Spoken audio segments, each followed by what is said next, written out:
যে কোনো কিছু কালচার বলতে কি বোঝায়? কালচার মানে চাষ করা। এক কালচার মানে সংস্কৃতি, কিন্তু আরেকটা কালচার মানে চাষ করা, যেমন এগ্রিকালচার, তাই না? তো টিস্যু কালচার মানে তো টিস্যুর সংস্কৃতি না নিশ্চয়ই, তাহলে টিস্যু চাষ করা। টিস্যু কালচার, টিস্যু চাষ করা, তাহলে কি করা হবে? একটা টিস্যু নিয়ে সেটা থেকে আমান একটা গাছ বানায় ফেলা হবে। কিভাবে করা হয় সেটা আমরা একবার দেখি, তারপর দেখতেছি যে জিনিসগুলো একবার দেখে নিলে তারপর ধাপগুলো লেখা ওয়ান ইজি হয়ে যাবে। এই গাছের একটা টিস্যু নিব, একটা টিস্যু নিয়ে আমান এই গাছটা আবার তৈরি করার চেষ্টা করব। তাহলে গাছের কোন জায়গা থেকে টিস্যু নিলে ভালো হবে? যে জায়গার টিস্যু গুলো সহজে বিভাজিত হয় এরকম জায়গা, নাকি যে জায়গার টিস্যু বিভাজন ক্ষমতা নাই এরকম জায়গা? যে জায়গার টিস্যু গুলো বিভাজিত হয় সেগুলো নিলে আমাদের জন্য বেটার হবে। তাহলে গাছের কোন কোন জায়গার টিস্যু দ্রুত বিভাজিত হয় এইগুলো আমাদের মাথায় রাখা লাগবে। যেমন একটা গাছের মূলের শীর্ষে যে টিস্যুগুলো থাকে এইগুলো ধীরে ধীরে ছড়াবে, বিভাজিত হবে।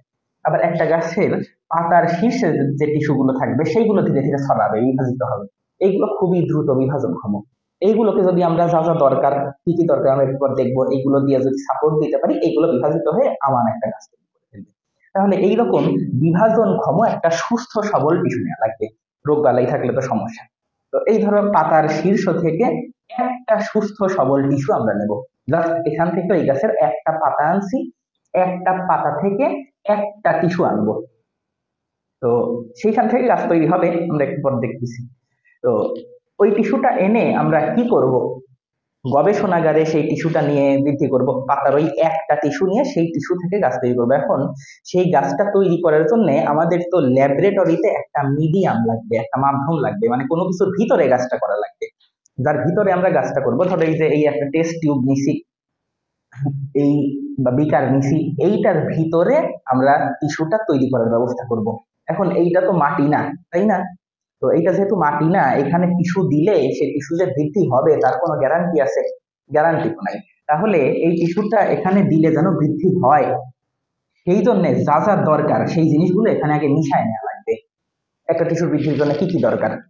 প্রথমত পুষ্টি দরকার, বিভিন্ন মৌলিক উপাদান, সোডিয়াম, ম্যাগনেসিয়াম, অক্সিজেন, কার্বন, হ্যান ত্যান আর যা যা লাগে সব কিছু দিতে হবে। আর যখন মৌলিক উপাদানগুলো দেওয়া হয়ে যাবে, এই জিনিসগুলোকে তো জীবাণুমুক্ত করা লাগবে, তাই না? তাছাড়া তো টিস্যু মরে যাবে। তাহলে এই জিনিসগুলো মিশানোর পরে এটাকে জীবাণুমুক্ত করে আনা হবে। তো ধরে নিলাম যে এর মধ্যে বিভিন্ন মৌলিক উপাদান আমরা মিশিয়ে দিছি, আবার জীবাণুমুক্তও করে ফেলছি। এখন তাহলে কি করতে পারি? এখন এর মধ্যে টিস্যুটা এনে দেব, তাহলে টিস্যুটা বৃদ্ধি পাবে, তাই না? ওকে। তো ওই টিস্যুটা আমরা নিয়ে আসছিলাম, ওই টিস্যুটা ফরসেপ দিয়ে ধরে এর মধ্যে জাস্ট একটা টিস্যু দিয়ে দিলাম, পুরা পাতাও দেওয়া হয় না, একটা টিস্যু। এই টিস্যু থেকে এখন ধীরে ধীরে ধীরে ধীরে এখন বৃদ্ধি পেয়ে অনেকগুলো কোষ হয়ে গেছে, তাই না? এইটার নাম হলো কোষগুচ্ছ বা ক্যালাস। একটা টিস্যু থেকে আগে থেকেই তো বৃদ্ধি পাওয়ার উপাদান উপাদান এই পাত্রের মধ্যে মেশানোই ছিল, আবার জীবাণু মুক্তও করা ছিল। তাহলে জীবাণু দ্বারা বৃদ্ধি বাধাগ্রস্ত হওয়ারও সম্ভাবনা নেই। যেই আমি একটা পাতা দিলাম, সেইখান থেকে অনেকগুলো কোষ সাথে সাথে তৈরি হয়ে গেছে। এইটার নাম ক্যালাস বা কোষগুচ্ছ। তো এইটাকে যদি আমরা আরো পরিচর্যা করি, আরো পরিচর্যা করি, এটা আমরা একটু পর দেখতেছি এইভাবে মানে কি, টটিপটেন্সি কি, আপাতত দরকার নেই। তো এইটাকে যদি আমরা পরিচর্যা করি, তখন দেখা যাবে যে এই এক একটা যে আছে, এই এক একটাই ধীরে ধীরে ধীরে ধীরে বৃদ্ধি পেয়ে বৃদ্ধি পেয়ে পেয়ে পেয়ে পেয়ে এইখান থেকে গাছ তৈরি হয়ে গেছে। আলটিমেটলি কি হইলো? আমরা সেই একটা জাস্ট খালি পাতা আনছিলাম, পাতা থেকে একটা টিস্যু নিয়ে অনেকগুলো টিস্যু তৈরি হলো, সেই টিস্যুগুলো আরো বিভাজিত হয়ে সেখান থেকে গাছই তৈরি হয়ে গেল, তাই না? কিন্তু গাছ তৈরি হইলেও এখন আমাদের কি করা উচিত? এখন কি করব? গাছগুলা মাটিতে লাগাই দেব, কিন্তু মাটিতে লাগানোর জন্য গাছের মূল লাগে। এই গাছগুলোতে কি মূল আছে? টিস্যু কালচারের এইটাই সমস্যা যে মূল তৈরি হয় না সহজে, কারণ মূল তৈরি হওয়া খুবই কঠিন কাজ। এর মধ্যে যে যে উপাদান দিছিলাম আমরা, নর্মালি যেসব উপাদান মিশাইছি পুষ্টি উপাদানগুলো, সেগুলো দিয়ে মূল তৈরি হয় না সহজে। মূল তৈরির জন্য আরো কিছু এডিশনাল উপাদান লাগে, আরো কিছু সাপোর্ট লাগে, বুঝা গেছে? তো সেই সাপোর্ট গুলো দেওয়ার জন্য আমরা আরেকটা মিডিয়ামে এইটাকে স্থাপন করব। এইটা হলো আরেকটা মিডিয়াম। এর মধ্যে দেখো এই যে সেই মূলবিহীন কাজগুলো আমরা রেখে দিচ্ছি। এখন এখানে মূল তৈরির জন্য যে যে উপাদান সেইগুলো সব অ্যাড করব। অ্যাড করলে দেখা যাবে এই দিক দিয়ে গাছটার মূল তৈরি হয়ে গেছে আলাদা করে। তাহলে এখন তো গাছের মূলও তৈরি হয়ে গেছে, গাছও তৈরি হয়ে গেছে, এখন তো এটা মাটিতে লাগানোর জন্য রেডি, তাই না? তাহলে এই জিনিসটা এখন নিয়ে এখান থেকে আলাদা করে আমরা প্রথমে টবে লাগাবো, আর টবে লাগানো হয়ে গেলে তারপরে মাটিতে লাগাই দিব। আগে টবে লাগানোর উদ্দেশ্য কি? টব তো আমরা ল্যাবরেটরিতেই রাখবো, রেখে তারপর আমরা দেখতে পারবো যে গাছের গ্রোথ ঠিক মতো হচ্ছে কিনা, ঠিকঠাক ভাবে টিস্যু কালচার করা হয়েছে কিনা, তারপরে আমরা মাটিতে নিয়ে লাগাই। তাহলে এর ফলে কি হইলো আলটিমেটলি? একটা জাস্ট একটা টিস্যু নেওয়া লাগছিল, গাছও নেওয়া লাগে নাই আমার। একটা টিস্যু থেকেই 3টা আমার গাছ হয়ে গেছে একদম, তাই না? কারণ আমরা 3টা নিচ্ছি, সেই জন্য ওইখানে তো অনেক কোষগুচ্ছ তৈরি হয়েছিল, সবগুলো দিয়ে দিয়ে দিয়ে যদি নিতাম বা আরো পাতা আরো টিস্যু নিতাম, তাহলে তো হাজার হাজার গাছ তৈরি হয়ে যেত, তাই না? তার মানে খুবই অল্প সময়ে অনেক চারা তৈরি করার একটা মাধ্যম হলো টিস্যু কালচার। আমরা এই যে নার্সারিতে যত চারা টারা দেখি, গোলাপ ফুলের চারা, তারপরে অমকের চারা, তমকের চারা, বেলের চারা, পেয়ারার চারা, সব কিছু তৈরি করা হয় টিস্যু কালচারের মাধ্যমে। যখন উদ্দীপকে হিন্ট দেয়া থাকবে অমক সাহেব একটা চারা তৈরি করতেছে বিশেষ প্রক্রিয়ায় হ্যান ত্যান, তখনই আমাদের মাথায় রাখা লাগবে এটা টিস্যু কালচার, অল্প সময়ে অধিক চারা, এই টাইপের কথা থাকবে। আর যদি বলা হয় নতুন বৈশিষ্ট্যের উদ্ভিদ তৈরি, এখানে কি কোনো নতুন বৈশিষ্ট্য তৈরি হয়েছে? আগের যা পাতা ছিল সেই পাতা থেকেই নতুন গাছ হয়েছে, কোনো নতুন বৈশিষ্ট্য সৃষ্টি হয় নাই। তাই এইটাকে এইটাতে বৈচিত্র্য সৃষ্টি হয় না। যদি উদ্দীপক হিন্ট দেওয়া থাকে বৈচিত্র্য সৃষ্টি, তাহলে আমাদের মাথায় রাখা লাগবে এটা জেনেটিক ইঞ্জিনিয়ারিং বুঝেছে। তো আপাতত তাহলে এইখানে কি আছে সেটা একবার দেখি আমরা, তাহলে আজকের মেইন পড়া শেষ। টিস্যু কালচারের ধাপ এখন তো আমরা বুঝতেই পারছি কি কি ধাপ আছে, তাই না? তাহলে এখন আমরা দেখি টিস্যু কালচারের জীবের ইংরেজি বায়ো আর প্রযুক্তির ইংরেজি টেকনোলজি, এটা তো আমরা সবাই জানি। তো জীব প্রযুক্তি জিনিসটা তাহলে কি, এটা আমরা জানি। যে কোনো প্রযুক্তি মানে কি? মানব কল্যাণে বিজ্ঞানের জ্ঞানকে ব্যবহার করা, এসব আমরা সেই 5-6 পড়ে আসছি। আর তাহলে জীব প্রযুক্তি মানে কি? মানব কল্যাণে জীব বিজ্ঞানের জ্ঞানকে ব্যবহার করা। এখন মানব কল্যাণে জীব বিজ্ঞানের জ্ঞানকে ব্যবহার করে নতুন কোনো কিছু আবিষ্কার করা কি আজকে শুরু হয়েছে? না, অনেক আগে থেকেই শুরু হয়েছে, অনেক আগে থেকে। যেমন কত আগে থেকে? সেই একদম প্রথমে মানুষজন যখন দেখলো যে আঙ্গুরের রস, আপেলের রস এইসবকে যদি পচায় টচায় রাখা হয়, তাহলে এক সময়ে এইখান থেকে মদ তৈরি হয়। বুঝতে পারছি, আঙ্গুরের রস টস পচালে মদ পাওয়া যায়। তো এই প্রক্রিয়াগুলোকে বলা হয় চোলাইকরণ, যার ফলে মদ বা অ্যালকোহল তৈরি করা হয়। আবার দুধ থেকে দই তৈরি করা হয়, এটা তো দেখছো তোমরা, তাই না? এইটাকে বলা হয় ফার্মেন্টেশন বা গাজন। সেখানেও তো দুধকে কিভাবে দই তৈরি করা হয়? দুধের দুধকে জ্বালানো বলি, বা ওই যে কাঁথা টাথা দিয়ে অনেক থেকে থেকে খড়টড় দিয়ে ঢেকে দুধকে, যখন খড়টড় আমরা দিই তার মধ্যে তো বিভিন্ন ব্যাকটেরিয়া ট্যাকটেরিয়া থাকে, এইগুলো দুধকে পচায়ে ঘন করে ফেলে, তখন দই হয়। সেই পচানো জিনিসটা আমরা খাই দই নামে, তাই না? এই প্রক্রিয়ার নাম হলো ফার্মেন্টেশন বা গাজন। তাইলে কোনটা?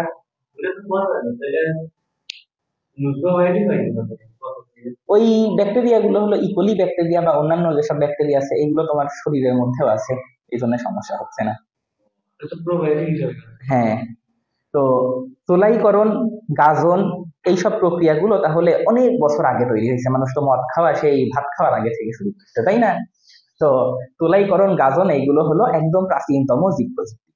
তো এখান থেকে একজন বিজ্ঞানীর নাম জাস্ট মনে রাখা লাগবে, হাঙ্গেরীয় কৃষি প্রকৌশলী কার্ল এরেকি, ইনি সর্বপ্রথম বায়োটেকনোলজি শব্দটা প্রয়োগ করছে, এইটুকুই, আর কিছু নাই। এখন টিস্যু কালচার প্রযুক্তি দেখো দেয়া আছে। টিস্যু কালচার মানে আমরা একটু আগেই জানছি টিস্যুর চাষ করা বা বৃদ্ধি করা, বৃদ্ধি করে নতুন একটা গাছ তৈরি করা, তাই না?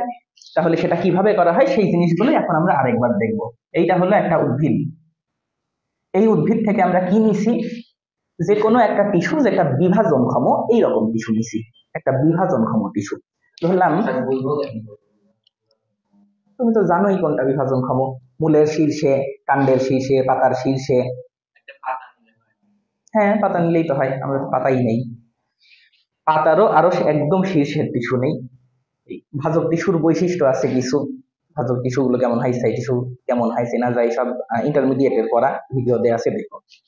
তো এইখান থেকে একটা সক্রিয় বিভাজনক্ষম ভাজক টিস্যু নেওয়া হয়, এবং এই ভাজক টিস্যুটা একদম রোগ বালাই মুক্ত হইতে হয়, তাহলে এটা সহজে বৃদ্ধি পাবে। নিয়ে সেই ভাজক টিস্যুটাকে কোথায় স্থাপন করব? ল্যাবরেটরিতে একটা টেস্ট টিউবের মধ্যে। বইয়ে যেহেতু এইরকম টেস্ট টিউব আছে, সেজন্য আমি এইরকম রাখলাম। তো এই টেস্ট টিউবের মধ্যে এই টিস্যুটাকে দিলেই কি বৃদ্ধি পাবে? দিলে তো বৃদ্ধি পাবে না। তাহলে এর মধ্যে আগে কিছু তো মিশানো লাগবে। এর মধ্যে হালকা করে কিছু মাটি টাটি দেওয়া লাগবে।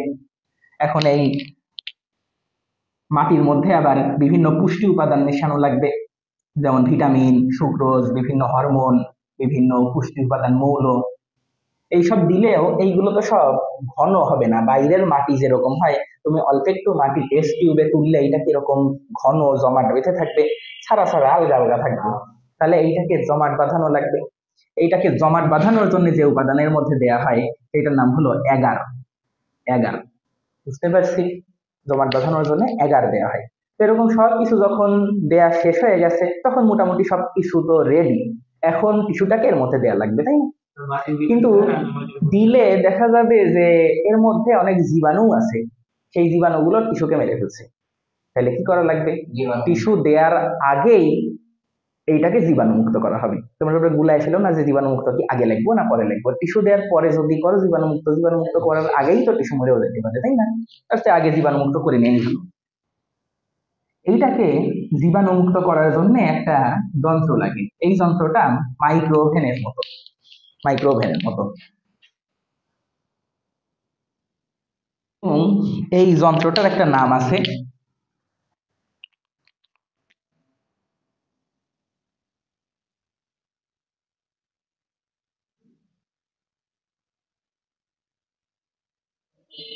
মাইক্রোওভেনের মতো যন্ত্র। তোমাদের মনে রাখার সুবিধার্থে এইরকম করে দেখালাম। এই যন্ত্রের নাম হলো অটোক্লেভ যন্ত্র, অটোক্লেভ। তো অটোক্লেভ যন্ত্রে কি করা হয়? একটা হিট দেওয়ার ব্যবস্থা করা হয়।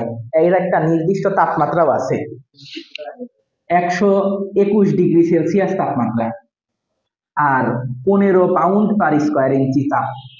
এই চাপে এইটাকে 20 মিনিট, কোনো বইয়ে বলা আছে 30 মিনিট, মানে 20-30 মিনিট রাখা হয় আর কি। এলবি, এলবি মানে হলো পাউন্ড। এলবি কে কেন পাউন্ড বলা হয় আমি একটু পর বলতেছি, মনে করাই দিও। তাহলে অটোক্লেভ, অটোক্লেভ যন্ত্রে 121 ডিগ্রি সেলসিয়াস তাপমাত্রায় 15 পাউন্ড চাপও দেওয়া হচ্ছে। নর্মালি তাপ দিলে জীবাণুগুলো মারা যায়, কিন্তু তাপের সাথে যদি আমরা আবার চাপও দেই তাহলে সেই তাপের ইফেক্ট লগারিদমিক হারে বৃদ্ধি পায়। এসব পরবর্তীতে ইন্টারমিডিয়েট ফিজিক্সে গেলে সূত্র সূত্র শিখবা। তো এই 121 ডিগ্রির পাওয়ার লগারিদমিক হারে এমন ভাবে বৃদ্ধি পায় যে 100 ডিগ্রি সেলসিয়াসে তাপ দিলে যা হতো তার চেয়ে মাত্র 21 ডিগ্রি সেলসিয়াস না, দেখা যায় যে 21 গুণ বেশি ইফেক্টিভ হয়ে গেছে।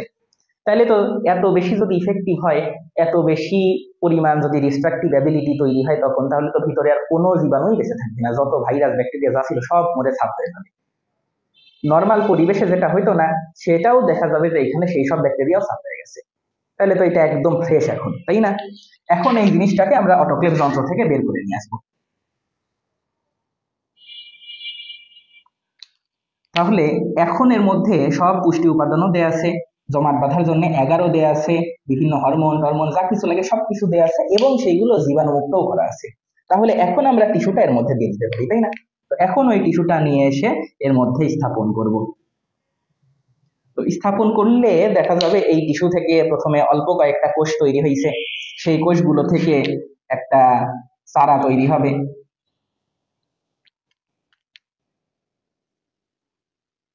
এখান থেকে অল্প একটু ছোট্ট কেবল কোষগুচ্ছ তৈরি হয়েছে। এই কোষগুচ্ছের একটা নাম ছিল, মনে আছে?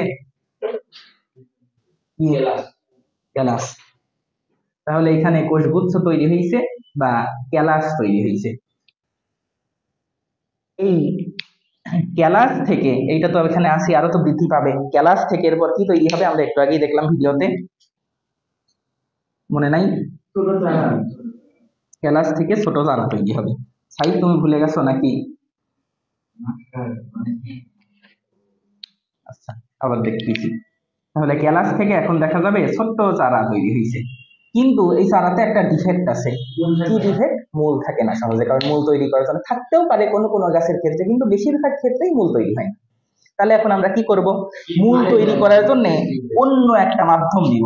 অন্য একটা মাধ্যম, তোমাদের বয়স যদিও একই রকমই দেখাইছে সব, কিন্তু একই রকমই হলে তো মনেই থাকতো না, তাই না? তো আলাদা একটা মাধ্যম নিব, আলাদা একটা মাধ্যম নিয়ে এর মধ্যে ওই গাছটাকে ঢুকাই দেব।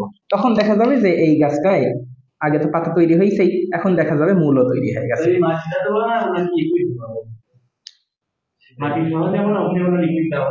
ওখানে মাটিও দেওয়া হয়েছে, লিকুইডও দেওয়া হয়েছে।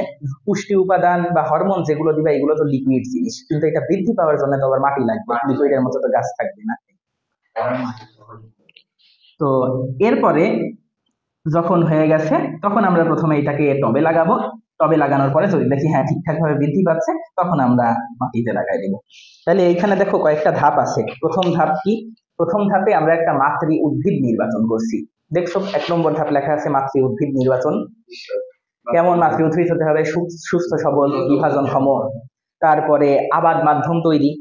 তারপরে আবাদ মাধ্যমকে জীবাণুমুক্ত করা লাগবে অটোক্লেভ যন্ত্রের মাধ্যমে। তাপমাত্রা কিছু লেখা আছে। 3 নম্বর পয়েন্ট দেখো, জীবাণুমুক্ত আবাদ প্রতিষ্ঠা। তারপরে টিস্যুটা দেওয়ার পরে মূল তৈরি হয় নাই, তো মূল তৈরির জন্য আমরা কি করব? আলাদা করে মূল উৎপাদক মাধ্যমে স্থানান্তর করব। 4 নম্বর পয়েন্টে দেখো লেখা আছে মূল উৎপাদক মাধ্যমে স্থানান্তর। আর লাস্টের পয়েন্টে তবে লাগাবো, তারপর প্রাকৃতিক পরিবেশে বা মাটির পর্যায়ে। এই হলো মোটামুটি মেইন প্রসেস, সহজ প্রসেস। তো এইখানে কিছু টার্ম আছে, এখন আমরা সেই টার্ম গুলো দেখি। যেমন এইখানে একটা ছোট্ট টিস্যুকে আমরা নিয়ে আসছি, এইটা থেকে পরবর্তীতে আমরা কি তৈরি করব? পরবর্তী থেকে আমার একটা গাছ তৈরি করবো, তাই না? তাহলে এইটা গাছের আগের অবস্থা না, প্রাক্তন অবস্থা। প্রাক্তনকে আমরা কি বলি? এক্স। এটা সবাই জানে এখন 2025 সালে, তাই না? তো এইটা হলো প্ল্যান্ট, এইটা প্ল্যান্টের এক্স। তাহলে এটার নাম কি হবে? X plant. সহজে মনে রাখবো। আমরা যখন বলতাম আমাদের স্যার এসে নাম বলবো না, তোমরা চেনো এই স্যারকে, এসে ডাইরেক্ট এসে বলতো একদম টিস্যু কালচারের উদ্দেশ্যে যে উদ্ভিদ পৃথক করে নেওয়া হয় তাকে এক্সপ্ল্যান্ট বলে। এটা এখনই আমাকে মুখস্থ করে দেওয়া লাগবে, মুখস্থ করে না দিলে এইরকম। তো এত এইভাবে প্রেশার দিয়ে তো মুখস্থ হয় না, তাই না? জাস্ট মনে রাখবো প্ল্যান্টের আগের অবস্থায় টিস্যুটা, সেই জন্য যে টিস্যুটা পৃথক করে আনা হয় সেটাকে বলা হয় এক্সপ্ল্যান্ট। মনে থাকবে এইটুকু? আচ্ছা, তারপর এখান থেকে আরেকটা জিনিস জানা লাগবে। এই যে একটা টিস্যুকে বৃদ্ধি করে বিশাল একটা গাছ হয়ে গেল, এত পাওয়ারফুল এই টিস্যু, তার মধ্যে এত পাওয়ার থাকে, ক্ষমতা থাকে, আমরা সেটাকে বলি না যে অনেক পটেনশিয়াল, লোকের ভিতরে অনেক পটেনশিয়ালিটি আছে, পটেনশিয়ালিটি। আর টটি মানে হলো টিস্যু। ওই যে আমরা একটা শব্দ পড়ছিলাম ভিডিওর মধ্যে, বললাম একটু পরে শিখবো, টটি মানে টিস্যু আর পটেন্সি মানে হলো ক্ষমতা। তাহলে টিস্যুর একটা ক্ষমতা আছে, কি ক্ষমতা? বৃদ্ধি পেয়ে নতুন গাছ হওয়ার ক্ষমতা। এই ক্ষমতাকে বলা হয় টটি পটেন্সি। বোঝা গেছে? টটি পটেন্সি মনে রাখবো, টটি মানে টিস্যু, পটেন্সি মানে ক্ষমতা। তাহলে টিস্যুর ক্ষমতা কি? ক্ষমতা বৃদ্ধি পেয়ে গাছ হওয়ার ক্ষমতা, এটাকে টটি পটেন্সি। দেখাও বইয়ে প্রথম line tissue culture. Tissue culture প্যারার প্রথম লাইন, উদ্ভিদের বিভিন্ন অংশে টটিপটেন্ট স্টেম কোষ থাকায় এর যে কোনো অংশ থেকে হুবহু একটা পূর্ণাঙ্গ উদ্ভিদ জন্মানো সম্ভব। এটাই টিস্যু কালচারের মূল নীতি। তাহলে বুঝতে পারছো তো, টটিপটেন্ট মানে একটা টিস্যু থেকে পূর্ণাঙ্গ উদ্ভিদ তৈরি হওয়া। আচ্ছা, আর এই টিস্যুটা অনেক ছোট ছিল, এটা তো আমরা শিখছি, এইটা সেজন্য এটাকে বলা হতো মাইক্রো। আর প্রোপাগেশন মানে বৃদ্ধি, সেজন্য টিস্যু কালচারের আরেকটা নাম হলো মাইক্রো প্রোপাগেশন। মনে থাকবে? আচ্ছা, তাহলে আমাদের তো আর অত ডিটেইল পড়া লাগবে না, কিন্তু 3টা সুবিধা 2-3টা অসুবিধা শিখে যায়, তাই ইন্টারমিডিয়েটে গিয়ে কাজে লাগে। ইন্টারমিডিয়েটে আরো ডিটেইল পড়া লাগবে, তো এখন থেকে বেসিক, সব থেকে বেসিক নিয়ে যাওয়া জরুরি। এটাকে আমরা মাইক্রো প্রোপাগেশন বলি। তারপরে এখানে আমরা একটা গাছের এখন কি নেব? যে কোনো একটা বিভাজনক্ষম টিস্যু, যেমন এটা পাতা হইতে পারে। পাতার টিস্যুগুলো সাধারণত ভাজক টিস্যু থাকে, ধীরে ধীরে ধীরে ধীরে বৃদ্ধি পায়। এমব্রায়ো মানে ভ্রূণ, এমব্রায়োলজি আমরা করছি। কই লেখা ছিল 3টা?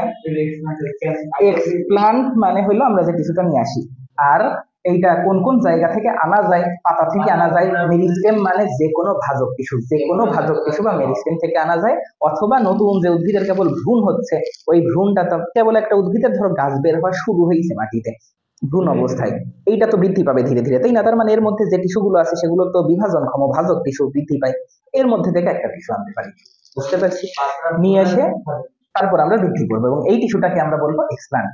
তাহলে এক্সপ্লান্ট নিয়ে আসলাম, এক্সপ্লান্ট নিয়ে এসে সেটাকে আমরা কই রাখি? একটা আবাদ মাধ্যমে রাখি। এখন বইয়ের ভাষা আমরা শিখে গেছি আবাদ মাধ্যম, সেই আবাদ মাধ্যমটা আমরা তৈরি করে নিছি অলরেডি সবকিছু মিশাই। এখন এর মধ্যে ওই টিস্যুটা এনে বসায় দিছি, বসায় দিলে এখন এখানে রোগ জীবাণু নাই, পুষ্টি উপাদান আছে, তাহলে এটা বৃদ্ধি পাবে। বৃদ্ধি পেয়ে অনেকগুলো কোষ হয়েছে বা ক্যালাস হয়েছে, এটাকে বলা হয় ক্যালাস বা কোষগুচ্ছ। এই ক্ষমতা এখন যে এটা বৃদ্ধি পাচ্ছে, বৃদ্ধি পাওয়ার ক্ষমতাটাকে বলা হয় টটিপটেন্সি, এটা আমরা এখন জানি। তারপরে এইটা এখন আবার বৃদ্ধি হবে, এক একটা বৃদ্ধি পেয়ে একসময় দেখা যাবে যে পুরা বৃদ্ধি পেয়ে গাছ হয়ে যাচ্ছে এখান থেকে, কিন্তু সেই গাছের মূল নাই। তাহলে আমরা কি করব, এই গাছে এখন মূল তৈরি করার জন্য একটা আলাদা মাধ্যমে নিয়ে যাব, এইটার নাম হলো বইয়ের ভাষায় মূল উৎপাদক মাধ্যম, তাই না? মূল উৎপাদক মাধ্যমে ওইগুলো, এর ভিতরে আরো অনেক কিছু ছিল, এই ভিডিওটা আমি কেটে কেটে এডিট করে বানাইছি, ওইগুলো পরে শিখবা তোমরা। তো এখন মূল তৈরি হবে, মূল তৈরি হইলে এইটা মাটিতে লাগানোর জন্য রেডি। তখন আমরা মাঠ পর্যায়ে প্রথমে টবে লাগাবো, তারপর ধীরে ধীরে এক সময় মাঠ পর্যায়ে লাগাবো।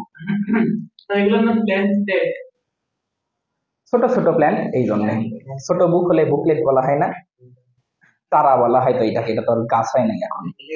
তাহলে এখন তোমরা টিস্যু কালচারের কি সুবিধা আছে আর কি অসুবিধা আছে সেটা বলো। প্রথম সুবিধা কি টিস্যু কালচারের, আমরা একটা মাত্র টিস্যু নিছিলাম, সেইখান থেকে পুরা একটা গাছ, একটা না শুধু, যদি আমরা 100টা টিস্যু নিই সেখান থেকে 100টা গাছ হয়ে যাবে। তার মানে একটা টিস্যু থেকে হাজার হাজার চারা খুবই অল্প সময়ে তৈরি করা যায়। তাহলে প্রথম কথা হলো অল্প সময়ে পাওয়া যায়, অনেক সংখ্যক চারা পাওয়া যায়, এবং বাস্তবে একটা গাছ থেকে যদি 5টা চারা হতো, সেই 5টা চারা কি বেঁচে থাকে? 5টাই তো বেঁচে থাকে না, তাই না? 2টা মরে যায়, হয়তো 3টা বেঁচে থাকে, এরকম। কারণ বাইরের পরিবেশে অনেক রোগ জীবাণু আছে, অনেক প্রতিকূলতা আছে, এখানে কি তাই আছে? এখানে তো সব আমরা রেডি করে দিছি ওকে, তো খালি কাজই হলো বৃদ্ধি পাওয়া, বৃদ্ধি পাওয়া, বৃদ্ধি পাওয়া। তাহলে রোগ মুক্ত চারা তৈরি করা যায়, এটা আরেকটা সুবিধা, তাই না? আর কিছু তোমাদের মনে আসে আর কি সুবিধা অসুবিধা হতে পারে? ইন্টারমিডিয়েটে তো এটা প্রশ্ন আসে আবার, মনে করো একটু, তাহলে মনে থাকবে।